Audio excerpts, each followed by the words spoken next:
Good evening, Richmond County, and welcome to your Tuesday edition of Live at 5. I'm Russell Parker.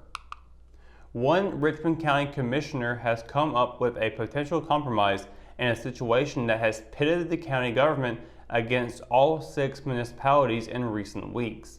On Monday evening, Commissioner Ben Moss outlined a plan on his North Carolina House campaign page that would give more money back to the cities and towns following the board's April decision to switch the method of sales tax distribution. County Manager Brian Land cited trends of both financial burdens being shifted to counties and more than half of the state's 100 counties switching to ad valorem as reasons for the change. Moss said it appeared that evidence to support that calculation was seen 10 days after the vote, when the interim Hamlet City Manager said the change would not have a major effect on that city's revenues. However, Rockingham City Manager Monty Crump, who was not aware of the change until contacted by the media for a response, has been vocal in his opposition from the beginning.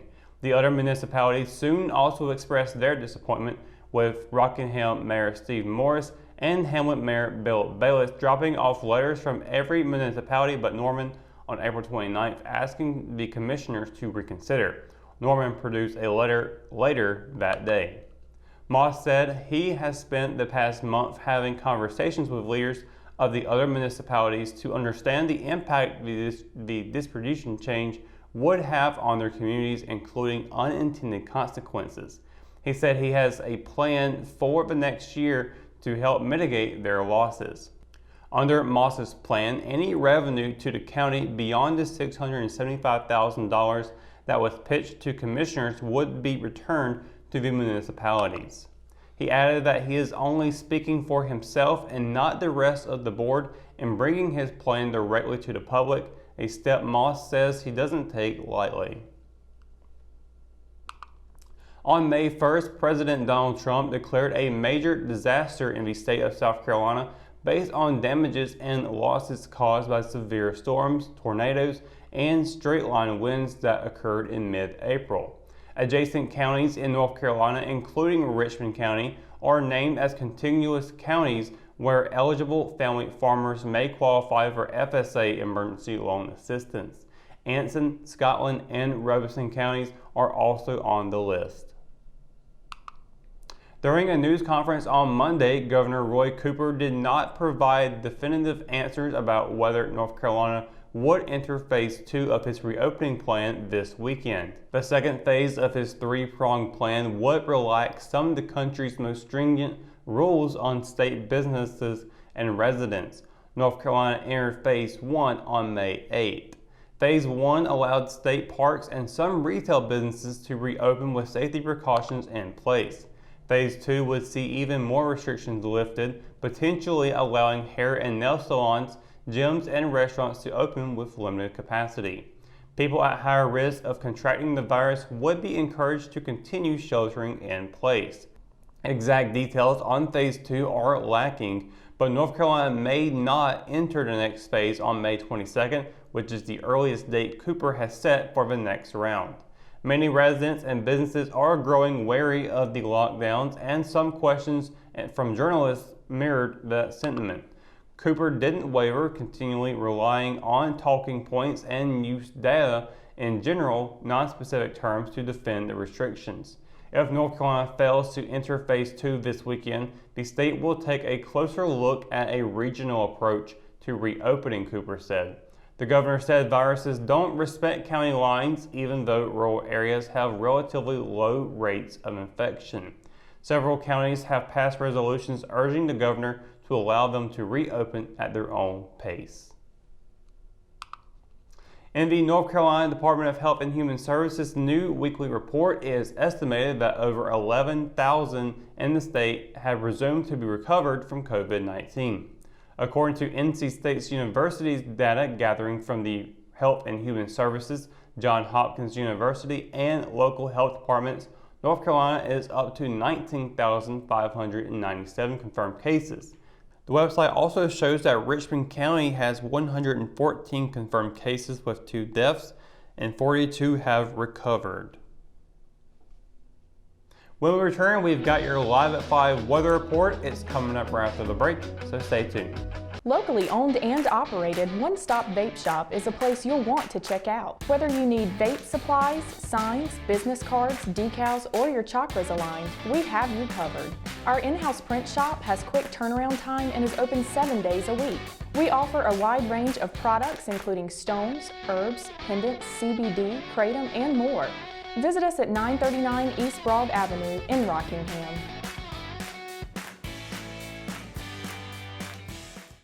She gets her soccer skills from her mom, her sense of humor from her dad, and her drugs from her home medicine cabinet.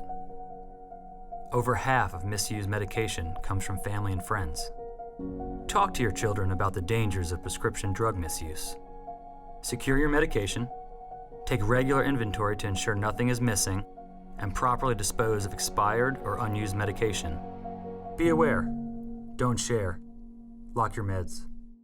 At Richmond County Hospice, we strive to provide high-quality care to our patients and their families. Whether it's the incredible hospitality at the Haven House or from the comfort of your own home, you can count on Hospice to be there for you. We also offer monthly grief support groups, and our chaplain will be there to hold your hand in prayer. Through our amazing staff and our volunteers, Hospice has made difficult times easier for our community. Call the number on your screen if you feel that you or your loved one may benefit from our services. Richmond County Hospice. Peace, comfort, dignity.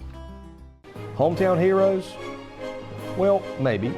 When it comes to backyard comfort and no pesky mosquitoes, call Brown Termite and Pest Control at 910-895-6410 or 910-276-8870. Their team of superheroes can take back control of your paradise. That's 910-895-6410 today. JCs in Rockingham has you covered for used appliances, parts, trailers, and storage. We have one of the largest selections of reconditioned washers, dryers, and refrigerators in the Sand Hills, and we offer free delivery to residents inside Richmond County. Come check out our variety of trailers for any hauling job and our storage buildings for the things you need out of the weather or house. We also carry parts and accessories for appliances, trailers, truck beds, and can order the things you need. That's JC's on South Hancock Street in Rockingham. Do you want a healthcare career? Certified medical assistants are multi-skilled healthcare professionals capable of completing administrative and clerical tasks, making them a valuable member of the healthcare team at medical clinics, doctors' offices, and other healthcare facilities. According to the U.S. Bureau of Labor Statistics, the employment of medical assistants is projected to grow 23% over the next 8 years, much faster than the national average. At Richmond Community College, our medical assisting students are trained in our cutting-edge Simulation Learning Center, giving them hands-on experience with high-fidelity mannequins that simulate real-life patient interaction. In addition to clinical skills, our students also receive instruction in scheduling appointments, coding, processing insurance accounts, billing, collections, and medical transcription. Complete the medical assisting program in just 2 years and start your lifelong career today. Visit www.richmondcc.edu to learn more about enrolling in the medical assisting program at Richmond Community College or call 910-410-1700. McNair Auto Sales is the place to buy your pre-owned car, truck, or van. To be the best, it takes big selection, friendly staff, and great pricing. We guarantee a no-hassle buying experience, and financing is available right on site. So come see us today. We're located at 1026 East Broad Avenue in Rockingham. And remember, with over 40 years of experience, you know McNair is the name you can trust.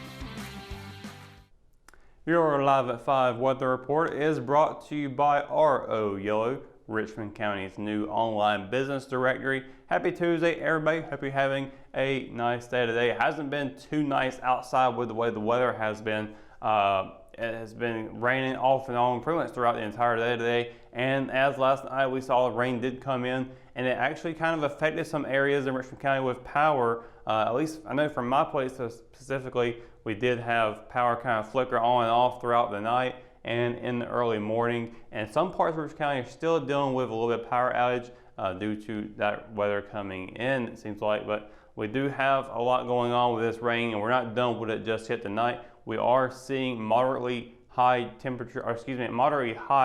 percentages of chances tonight throughout the entire evening. 64 degrees at 7, 60 at 9, and sunset will be at 8:19 with a waning crescent moon phase tonight, but we're not going to get to see either of those tonight because those clouds are still going to be in the area. And if you think we're done with the rain, nah, we're not done just yet. It's going to be hitting even harder tomorrow with thunderstorms in the region.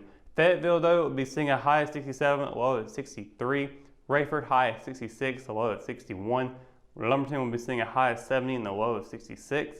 Laurinburg will be seeing a high of 69 and a low of 65. Moving over to Southern Pines, it'll be a high of 63 and a low of 59. LRB will be seeing a high of 63 and a low of 58. Rockingham and Hamlet will be seeing a high of 65 and a low of 60. Bennettsville, high of 69, a low of 65. And across the PD in Waysboro, it'll be a high of 64 and a low of 60. Once again, thunderstorms all day long tomorrow. We're not going to get away from it at all. Just take a look at the 7-day forecast. We are going to be seeing that all day and all night. High at 65, low of 60. And our rain continues on from there. We do have it once again all day long on Thursday. No thunderstorms, fortunately, but still rain nonetheless. High at 75, low at 60. So 2 full days of rain ahead. Now on Friday, we do have rain continuing on, but not quite as bad as what we're going to be seeing with Thursday and Wednesday. It will be a high of 78 and a low of 63. But on Saturday, it drops down to about 40% chance of precipitation with a high of 83. And then the rain should be out of here by the evening. Low at 64 that day. And then on Sunday, we are looking to seeing a 30% chance of precipitation actually for Sunday and Monday, but most likely partly cloudy skies. And I think that looks more hopeful than putting rain clouds up on the sky. So here's hoping that it will be partly cloudy on those days, but it's looking like a 30% chance. So very slim chances of rain. Most likely we're going to be seeing some sunshine. There'll be a high of 80 and a low of 58. And then on Monday, high of 81 and a low of 58. And then lastly, Tuesday will be a high of 81 and a low of 60. So with the rain, we got cooler temperatures. Without rain, we've got higher temperatures. But nonetheless, we do got rain and heat on the way. We got rain more closer right now, and special thunderstorms on Wednesday. Could be in for a rough ride tomorrow. But just keep yourself wary, keep your eyes out there. Just be on the lookout for anything bad, and if you can, stay home, just not be out in that weather. But that's going to do it for Live at 5 weather report and for tonight's edition of Live at 5. Of course, for the latest news, sports, and events happening in Richmond County, well, you know what you can do. You can always visit richmondobserver.com, or you can download the free RO app for your mobile devices. For the Live at 5 crew, I'm Russell Parker. Thanks for watching, and we'll see you tomorrow. Good night, Richmond County.